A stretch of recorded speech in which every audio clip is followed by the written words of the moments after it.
Mnajua hikma? Hikma ni kuweza kutumia kila kitu kwa wakati wake. Sawa sawa. Hikma hapa ndo inatufasiria neno subira. Kuna baadhi ya watu wakaelezea hikma na subira wakaparaganyisha.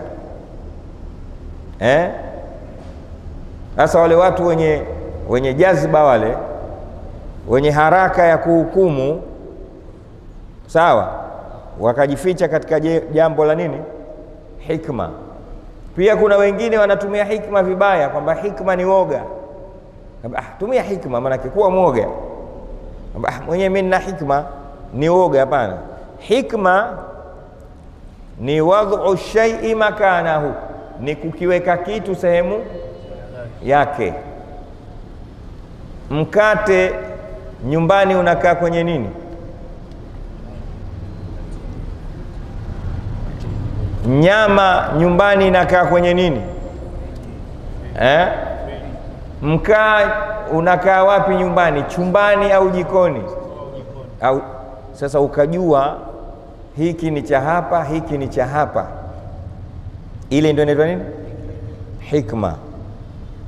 Basi hata maneno haya unatakiwa uwe na hikma nayo.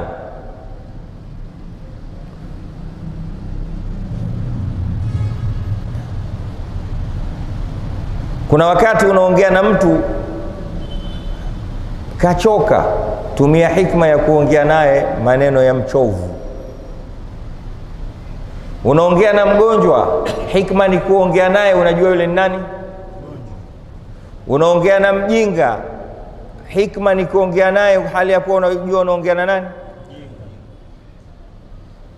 Unaongea na fedhuli, jeuri, hikma ni kuongea naye maneno ya kijeuri. Umeelewa vizuri? Sio maneno hayo yanakaa sehemu zote, hapana. Kama tulivyosema juzi, kila maeneo yana maneno yake na kila na maneno yana maeneo yake, sijui sawa sawa. Kwa hiyo Daud alikuwa mwingi wa kusubiri, pamoja ya kwamba alikuwa na nini? Ana hikma nyingi sana, sawa. Lakini pia alipewa fasl al-khitab, kukata hukumu. Alikuwa anaweza kuhukumu, sawa sawa. Lakini aliweza kusubiri pamoja na ufalme wake, tena si ufalme tu, ufalme wenye nguvu kubwa na hikma nyingi, na alikuwa na uwezo wa kukionyesha kitu kidole kikakaa chini. Sio mchezo mtu kusema subhanallah na nguzo zote zikakukubalia zikasema subhanallah. Huyo sio mtu wa kawaida. Tungekuwa naye katika zama zetu tungemta mtu gani huyo? Hapa imamu tu wa kawaida anasema ghairil maghdubi alaihim waladdallin. Wengine hawataki, hawasemi amin. Mursalina amemwona hapo kuanzia dhuhuri, alasiri na isha atasema ashhadu an la ilaha illa Allah. Wengine hao wanatoka. Wakati wa Daudi asubutu kutoka mtu, haruki ndege itakuwa mtu. Tumeelewana? Lakini pamoja na vyote hivyo vitu kama 10 nikivihesabu Mwenyezi Mungu alimpa Daud alayhi salam, vyote hivyo alikuwa ni mwingi wa kusubiri. Anasubiri wakati sahihi wa nani? Allah subhanahu wa ta'ala. Na wewe subiri, usiwe na haraka kutoka katika Uislamu, na wala usiwe mpesi wa kupiga kelele.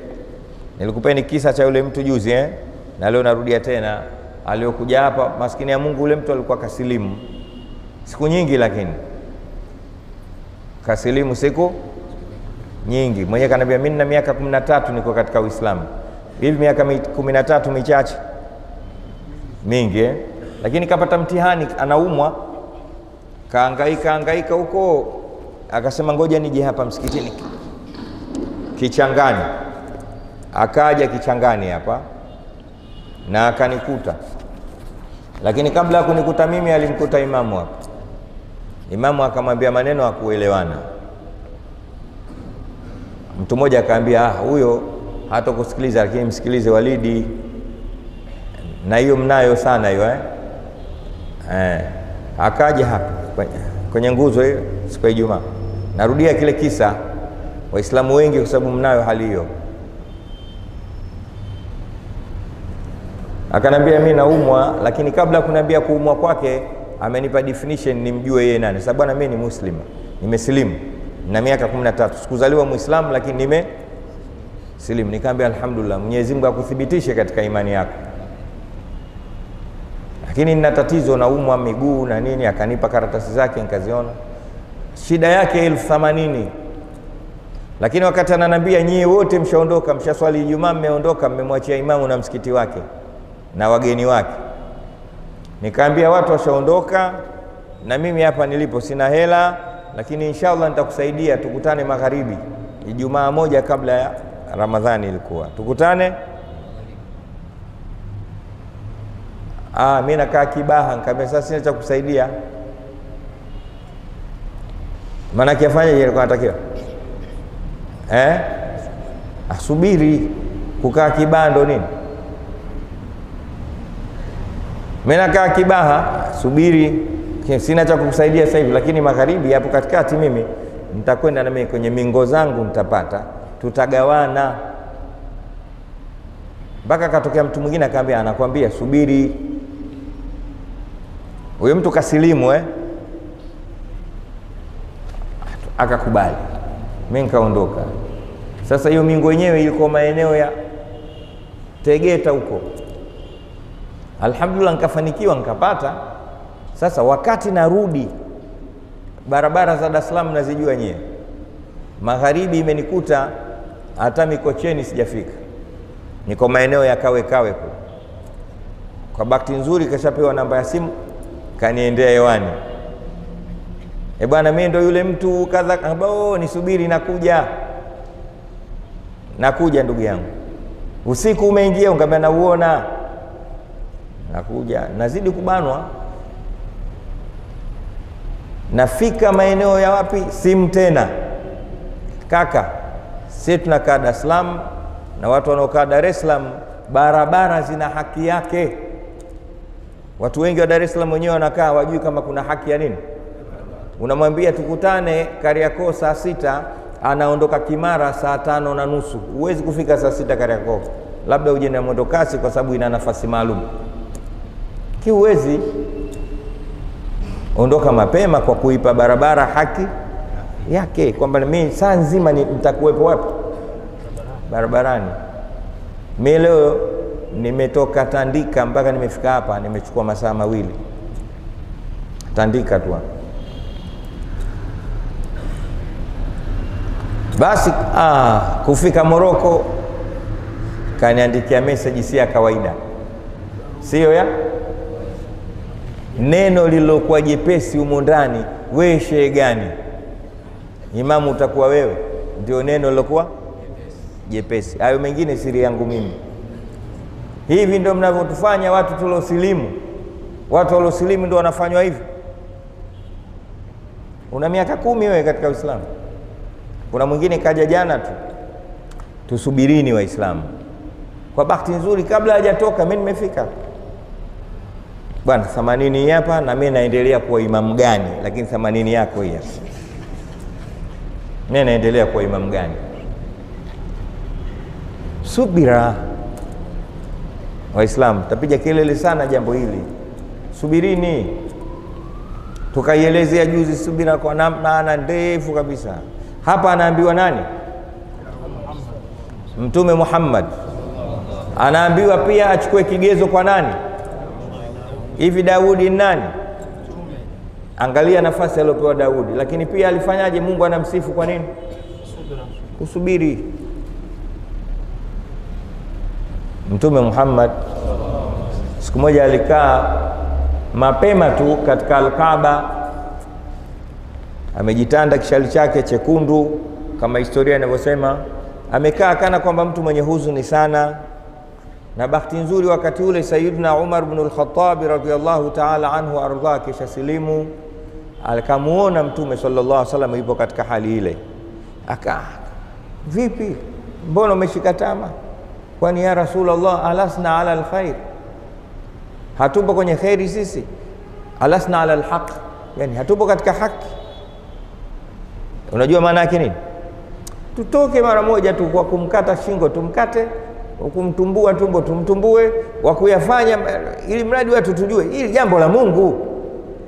Hili jambo nini? Unakaa kiunyonge na wewe mtume wa Mungu. Nani anasema maneno hayo? Sayyidina Umar radhiallahu anhu anamwambia Mtume Muhammad sallallahu alaihi wasallam.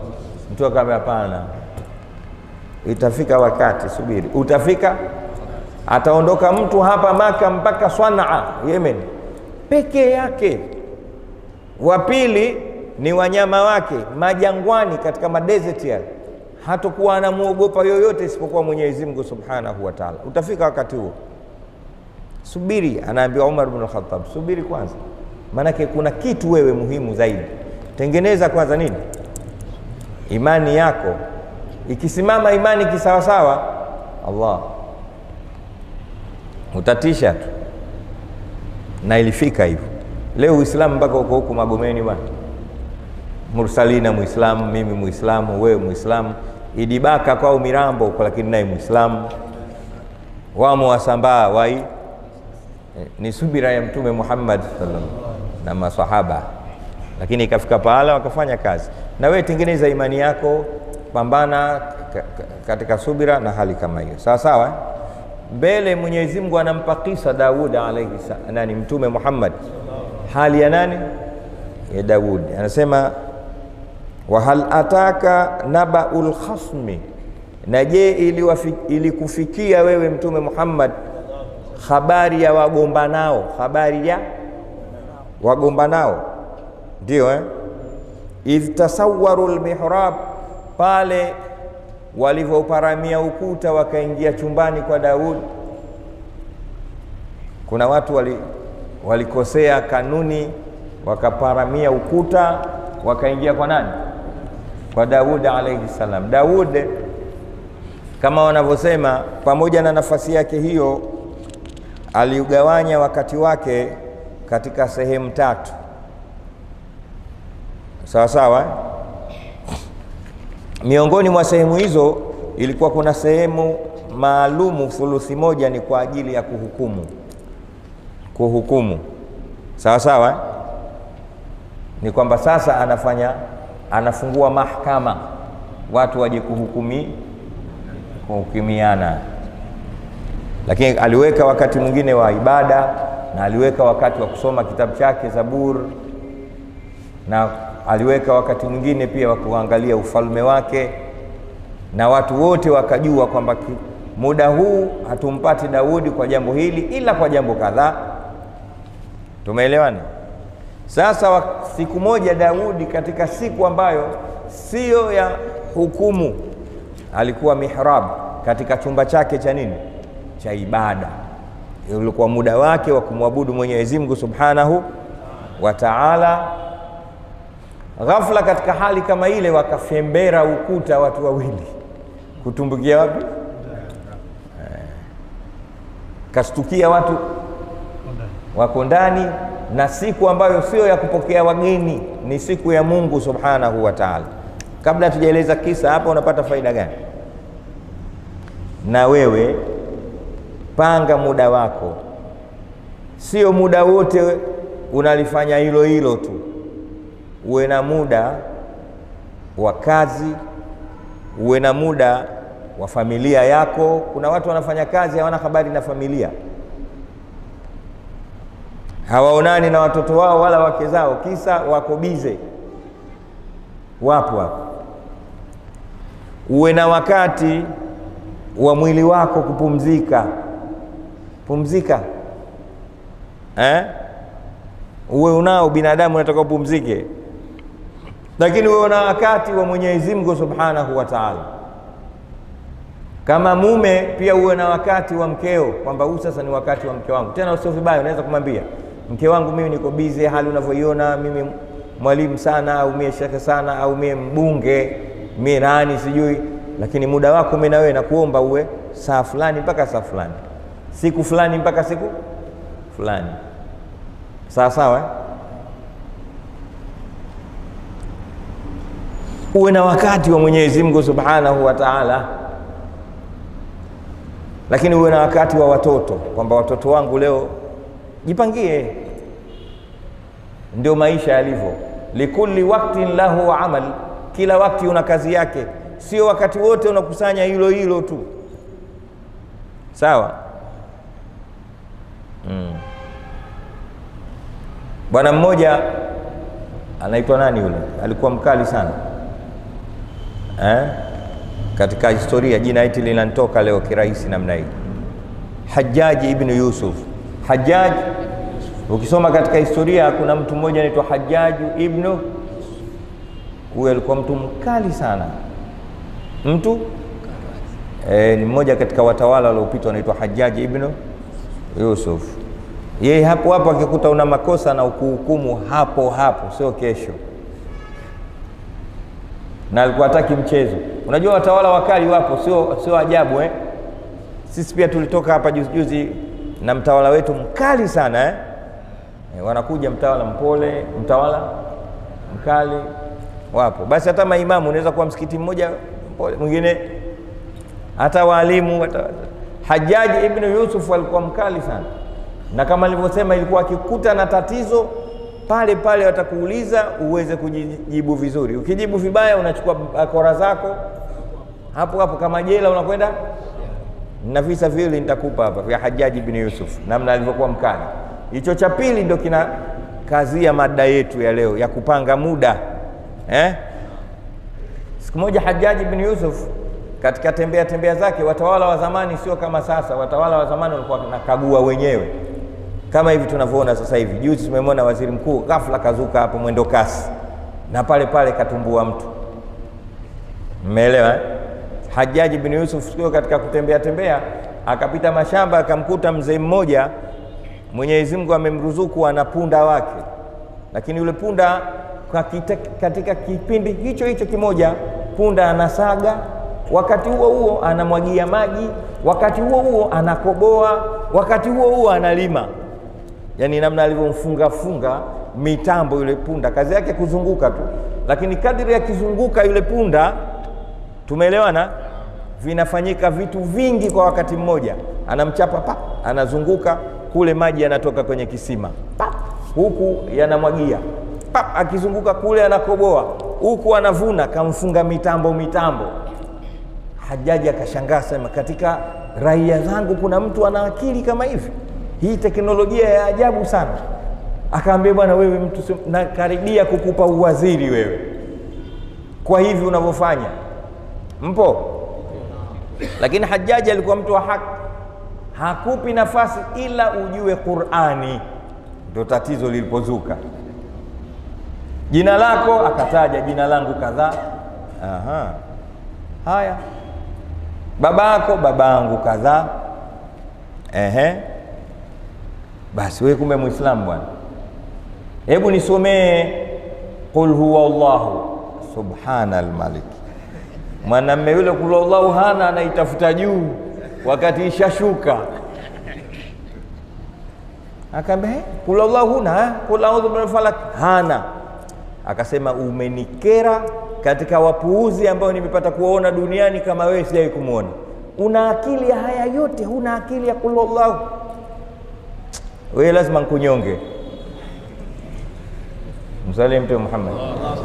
Yote haya umeweza kungamua, umeshindwa kumjua Mungu.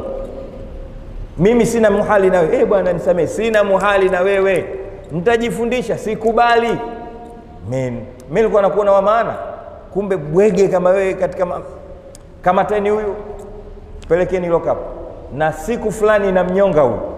Tena huyu nitamnyonga hadharani huyu siku ya Ijumaa. Siku ya Ijumaa nitamnyonga huyu. Chanzi sana huyu. Tena watu wakitoka msikitini tu waje kiwanjani washuhudie ninavyomtoa roho huyu. Pelekeni. Tena unajua wapambe wa mfalme alikamatwa kichwa chini miguu juu na yule punda wake, vunja kila kitu, tiwa ndani. Jasho linamtoka Hajjaji, anasema tangu nikereke sijawahi kukereka kama leo. Mtu ana akili lakini hana akili. nilimuona wa maana kumbe mpumbavu. Sasa tufanyeje? Ambia twendeni tu. Lakini kanikira sana, sijui kitu gani kitakachoniondosha hasira za mtu yule. Anapiga hatua kadha, anakikuta kitoto kitoto. Wewe unakwenda wapi? Nakwenda madrasa. Wewe unasoma madrasa wewe? Hebu nisomee inna atainaka. Mtoto yule akasoma Bismillahirrahmanirrahim, inna a'tainaka al-kauthar fasalli li rabbika wanhar inna shani'aka huwal abtar. Allah, asa alhamdulillah, zile hasira zinaondoka za yule mpumbavu. Epija amma, mtoto karuka nayo, amma yatasaaluna anin nabai. Akasoma wan naziati, akaambia hata sijui nikulipe nini wewe, lakini inshallah chukua hii karatasi, chukua na endelea na ziara yangu. Siku yoyote wakati wowote njoo Ikulu, onyesha hii karatasi, niombe chochote lolote mwanangu, sawa? Haya, akaikunja yule mtoto akaondoka nayo. Akafika nyumbani, asimwambie mama yake wala nani, lakini anafika nyumbani anakuta mama analia. Nini? Akasema hatari kubwa, Hajaji kamkamata baba yako na kisha mfunga, na Ijumaa ananyongwa. Nani? Hajaji bin Yusuf. Hajaji huyu nilokutana naye hapa, mimi nitamuokoa baba. Wewe bwana, wewe utachinjwa wewe kabla baba. Namjua Hajaji. Lini ananyongwa? Siku kadhaa. Anambia mimi leo nitamuonyesha kama mimi naweza kumuokoa babangu. Na ndio kwanza Jumamosi mpaka Ijumaa mzee kule anapigwa makofi tu. Jumapili, Jumatatu, Jumanne, Jumatano watu wameswali wanalia kwamba leo yule mzee anaotufanyia mambo mazuri anafaje? Yuwanyongwa. Basi baada ya swala Hajaji kapita kwanza nyumbani kupata chochote ili aje. Napunguza kisa kisiwe kirefu sana. Wakati Hajaji anataka kwenda kutoa hukumu wa nyongwe, kitoto tumeelewana? Kina pengua watu, kitoto kidogo kama mwanangu, nakuja naye leo. Wewe unakwenda pesa, mimi namtaka yule Hajaji. Wewe bwana, namtaka Hajaji. Mzee kishawekewa kitanzi, akafanikiwa mtoto akafika mpaka kwa Hajaji. Nini sasa? Mimi na haja na wewe kile kikaratasi. Ndio yule mwanangu wa siku ile, subiri kwanza ninyonge huyu mzee, halafu ambia soma kwanza. Bwana wewe vipi? Subiri ni mnyonge hapa, mimi shida yangu huyo mzee. Sasa huyu mzee mpumbavu huyo. Huyu mpumbavu. Mzee mpumbavu sana huyu. Pote ile ambalo acha, hapana. Huyu mzee sio mpumbavu. Mpumbavu baba yake. Sallu ala nabi. Huyu mzee ana akili sana, katika wazee wenye akili hapa huyu. Ana akili huyu, ndio unajua, nimemwona anafanya ambia sio ile tu. Mtoto akafungua shati, akamwambia naona mgongoni. Nini? Sasa mijeledi, mijeledi ya huyu mzee ili mimi niende chuoni. Akinichapa kila siku mpaka haya makovu haya. Ile Qur'ani iliyokusomea pale siku ile ni fimbo za huyu mzee. Mwokoe bwana, baba yake mtafute ambaye yeye akumpeleka chuoni. Msalimu Mtume Muhammad. Moja katika visa vya Hajaji. Sawa sawa? Na nyinyi msio wapumbavu Hakikisheni watoto wenu wanasoma. Niliwahi kusema mwaka jana, inaweza kuwa wewe huna Qur'ani, huna chochote, lakini mwanao unaye. Tumeelewana? Na wewe jitahidi yule mtoto ajue.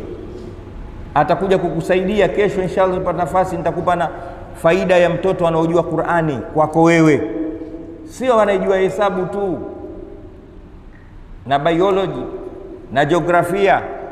Nikupe faida ya mtoto anayejua Qur'ani kwako. Jitahidi kuwa makini sana, sawa sawa. Jana nimewapa kisa changu mimi na Mzee Alhadi basi na kesho inshallah nipata nafasi taelezea mada yangu. Hicho kisa tu nimekupeni mpate kujua Hajaji namna alivyokuwa mkali. Siku moja Hajaji huyu, kuhusiana na ile ya kupanga muda, aliwahi kutembea barabarani, akamkuta mwanamke amesimama pahala mkono wake wa kulia ameshika tasbih. Subhanallah, subhanallah, subhanallah, subhanallah. Lakini mkono wa kushoto ameshika kijiti cha wanja, mbele kuna kioo, anajipodoa, anajitia wanja. Hajjaji alikasirika sana, akaambia, wewe vipi, inawezekanaje wakati mmoja huku tasbihi huku unajipodoa nini wewe? Mkamateni huyu. Akaambia, msinikamate. Lillahi minni janibun la udhi'uhu walillahwi walbatala inni janibun. Mwanamke anamjibu nani? Hajjaji bin Yusuf. Kaambia, sikiliza, lillahi minni janibun la udhi'uhu, Mungu ana upande wake, kwangu mimi si uchezei. Ndio huu tasbihi. Sawa sawa, huu ni upande wa nani? Si upotezi, si uchezei, lakini na kujipodoa na kujipamba kwa mwenye haki yake, kwangu mimi pia kuna janibu yake, kuna upande maalum, pia si upotezi. Hajjaji akisema, wewe umeniweza. Unajua maana yake nini? Aligundua huyu mwanamke ana mume, sawa sawa, na Aisha anachokifanya ni kwa ajili ya nani? Huku tasbihi kwa ajili ya nani? Na wewe kuwa hivyo, kuwa na mipango katika maisha yako. Maisha tu asubuhi mpaka jioni uko kwenye bodaboda tu, ukirudi hata kuoga uwezi, unavuliwa viatu juu ya kitanda. Tunarudi kwa Daudi alayhi salam, tumalize darasa. Daudi alayhi salam alipanga muda wake. Kuna wakati wa Mwenyezi Mungu Subhanahu wa Ta'ala, na alikuwa na wakati wa mambo yake ya maisha, na alikuwa na wakati wa ufalme wake, lakini alikuwa na wakati wa Allah Subhanahu wa Ta'ala. Kama hapa sasa, alikuwa na wakati wa kuhukumu watu. Ghafla siku moja, katika siku ambayo sio iliyopangwa kwa ajili ya hukumu na kusikiliza kesi za watu, alikuwa na kliniki siku ya kliniki ile, yupo katika mihrabu yake, chumba chake maalumu cha ibada, amejitenga kwa ajili ya Allah jalla jalalu. Ghafla kasikia ukuta wake wa chumbani umefomberwa, umerukiwa na watu wawili, pap, wameangukia chumbani. Aya inasemaje? Wa hal ataka nabaul khasmi. Ndio je, imekujia wewe? Ili swali hapa manake ni kukutia hamu ya kusikiliza hichi kisa. Kama bwana, umemwona Chama leo? Acha wewe, unakaje? Si unakaa vizuri? Vipi, ulikuwa darasani leo? Ulikuwa darasani? Wacha bwana, ndio hii hapa. Wa hal ataka nabaul khasmi, na je imekujia habari ya wagombanao? Idh tasawwaru almihraba, walipoufombera, manake kuupanda ukuta, wakatokea chumbani kwa Daudi. Ndio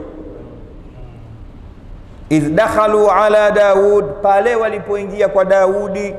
Fafazi'a minhum, naye akawaogopa. Mtu mwenye jeshi kubwa na ufalme wenye nguvu, uko nje huko, watu wamejipanga kwa ajili ya kumlinda. Ghafla anasikia watu wawili wameingia ndani, wameanguka chumbani, na rais wewe ndio uko ndani. Kinachotokea hapo nini? Ni kuogopa tu. Wakaona, oho, nishauliwa, hawa wanakuja kunipindua. Na wakati huo ilikuwa imeenea sana kuuliwa manabii wa Banu Israili. Manabii kama vile Zakaria, Ishia, waliwahi kuuliwa na watu wao, sawa sawa. Sasa kipindi kama hiki na yeye amevamiwa, fafazi'a minhum, akawa ogopa, akadhania kwamba hawa wamekuja ilitokea purukushani kidogo pale, sawa sawa. Qalu, wale watu haraka wakamwambia Daudi, la takhafu, usiogope. Khasmani, sisi ni wagombanao wawili, sisi ni watu wawili tumegombana huko. Bagha ba'dhuna ala ba'dhi, mmoja wetu amemdhulumu mwenziwe. Ndio bagha ba'dhuna ala, mmoja wetu amemdhulumu mwenziwe. tumekujia hapa hali ya kuwa tunajua leo sio siku ya hukumu, lakini tunakuomba fahkum bainana bilhaqi, tuhukumu kati yetu kwa haki na uadilifu, wala tushtit, na wala usimpe yoyote, wahdina ila sawai sirat, na utuongoze njia iliyonyooka, njia ya sawa sawa. Usiogope bwana, sawa, na wala usitufikirie sisi ni nani wauaji, tumekuja kuua na kukupindua. Mmoja kujieleza, inna hadha akhi, hakika huyu ndugu yangu huyu katika imani na katika insania na katika ubinadamu, lahu 99 naja, ana kondoo wanawake 99, walia najatun, na mimi nina kondoo mmoja tu mwanamke. Alinijia faqala, akasema akfilniha, nipe mimi nikufigie huyo, nipe mimi mimi ninao 99 wanawake watupu, na wewe unaye huyu mmoja, nipe nikufigie, ili mradi niwe na wangapi? 100. Anasema wa'adhani fil khitab, na alinishinda katika mabishano. Nilikataa, lakini alinishinda. Story inaendelea. Kabla haijafika mwisho, Daudi haraka akasema, akasema laqad dhalamaka, amekudhulumu huyu, bisuali na'jatika ila ni'aji, kwa kukuomba kondoo wako mmoja achanganye katika kondoo wake wengi. Wa inna kathiran minal khulatai, na hakika washirika wengi sana, la yabghi ba'dhuhum ala ba'dhin, hudhulumiana baadhi yao juu ya wengine, illa alladhina amanu wa amilu salihati, isipokuwa wale ambao wameamini na wakafanya mambo mema, wa qalilum ma hum, na wachache miongoni mwao. Daudi alifanya, kabla story haijaisha, yule bwana ndo anaanza kueleza huyu ndugu yangu huyu ana kondoo wanawake wangapi? 99. Mimi naye akanijia siku moja akanambia, nipe huyo wako nikufugie katika hawa wangu 99. Pale Daudi akamwambia, kakudhulumu huyo, kitendo cha kutaka umpe huyo kondoo wako mmoja achanganye kwake. Na hii ndio inavyokuwa mara nyingi, washirika wengi sana, wengi huwa wakawadhulumu baadhi yao kuwadhulumu baadhi nyingine. Tumeelewana? Mambo mangapi hapo shapotokea? Mawili. Kwanza kawaogopa, pili kawa haraka kufanyaje? Kuhukumu. Wadhanna Daud, Mungu anasema na alihakikisha Daudi, dhanna kwa maana ya hakika hapo baada ya kutanabahi kwamba annama fatannahu, kwamba sisi tumempa mtihani kwa matukio haya. Tukio lile la kurukiwa chumbani kwake na wale watu, na akawaogopa, lakini aliwadhania wanataka kuja kufanyaje? Kumuua na kumdhuru. Lakini pili kahukumu haraka, pale akatanabah sawa kwamba hapana, hapa Mungu amenipa mtihani hapa. Fastaghfara rabbahu, akamuomba msamaha Mola wake. Wa kharra raki'an, na akapomoka hali ya kuwa mwenye kurukuu. Wa anaba, na akarejea kwa Mwenyezi Mungu kwa toba. Mungu anasema faghafarna lahu dhalika, basi na sisi kwa vile aligundua kwamba hule tulimpa ni nini? Mtihani, tukamsamehe. Wa inna lahu indana la zulfa, na hakika sisi tumemwekea yeye kwetu la zulfa, makaribisho, wa husna maab, na marejeo mazuri kabisa kwa hichi alichokifanya, kugundua tatizo na haraka akarudi kwa nani? Kwa Mwenyezi Mungu, na akamtaka msamaha. Mungu anasema na sisi tumempokea, ndio la zulfa wa husna maab, na marejeo mema kabisa. Kisha tukamwambia, ya Daud, ewe Daudi, inna ja'alnaka khalifatan fil ardh, si tumekufanya ni kiongozi hapa ardhini. Fahkum baina nnasi bilhaqi, wahukumu watu kwa haki na uadilifu. Wala tattabi'i lhawa, na wala usifuatishe matamanio ya nafsi. Fayudhilluka an sabilillah, yatakupoteza na kukuweka mbali na njia ya Mwenyezi Mungu. Innal ladhina yadhilluna an sabilillah, hakika wale ambao wanapotea njia ya Mwenyezi Mungu, lahum adhabun shadidun, wana adhabu kali, bima nasu yaumal hisab, kwa sababu ya kusahau kwao siku ya hisabu. Mwenyezi Mungu atuhifadhi, Mwenyezi Mungu atufanye ni wenye kukumbuka, Mwenyezi Mungu atujaze na atupambe kwa subira nyingi, lakini Mwenyezi Mungu atufanye ni wenye kuhukumu hukumu ya haki na adili na alwasti. Wama alaina illa albalaghu almubin. Wassalamu alaikum warahmatullahi taala wabarakatuh, wal afwa minkum. Naam, kuna swali? Taib. Wa alaikum salam wa rahmatullah. Hapo tumesoma kwamba Daudi alifanya kosa, lakini hatujalijua ni kosa gani hapo katika hapo hicho kipengele cha nimelitaja katika ule mfano uliotajwa.